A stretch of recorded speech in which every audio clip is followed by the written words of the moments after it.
Nous allons tout d'abord amorcer l'année en abordant la notion de variable dépendante et indépendante. Donc, dans une relation, on retrouve toujours un lien entre deux variables. Et on est en présence de deux types de variables. La variable indépendante, le x, celle qui entraîne la variation de l'autre, et la variable dépendante, le y, celle qui réagit à la variation de l'autre. Généralement, on observe la variable, dépendante. Donc, on observe le y selon le x. L'utilisation des mots-clés observe et selon est moins fréquente en secondaire 4, mais ça peut être un outil pour pouvoir identifier nos variables dépendantes et indépendantes. Généralement, on va se poser la question, qu'est-ce qui dépend de quoi? Regardons les deux exemples.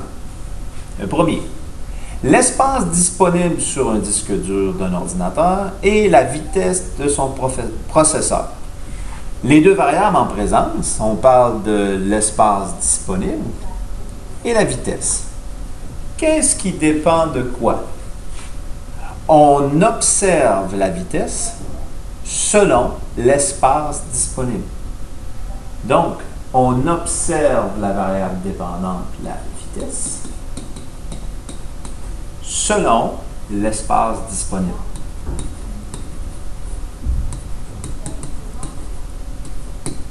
Voilà.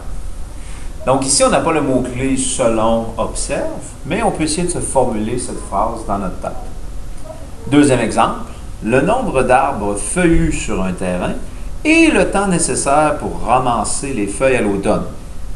Donc, les deux variables en présence, le nombre d'arbres feuillus sur un terrain et la deuxième variable, le temps nécessaire pour faire le travail.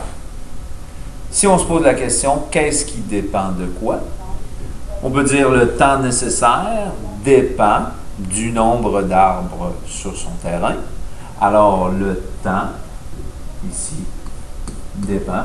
Donc, le temps, c'est ma variable dépendante. Dépend du nombre d'arbres.